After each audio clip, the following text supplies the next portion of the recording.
1950s were a beautiful period of time for design. Artists would look back to the visual heyday of the Art Deco and postmodernist periods to help paint the picture of a future which was so filled with wonder and amazement as science, culture and society expanded at an unseen rate.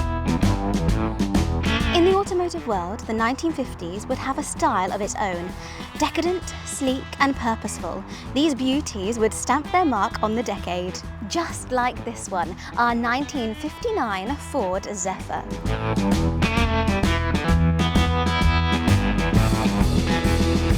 After an exhaustive and comprehensive restoration by its previous owner, who quite literally left no stone unturned in the resurrection of this iconic classic.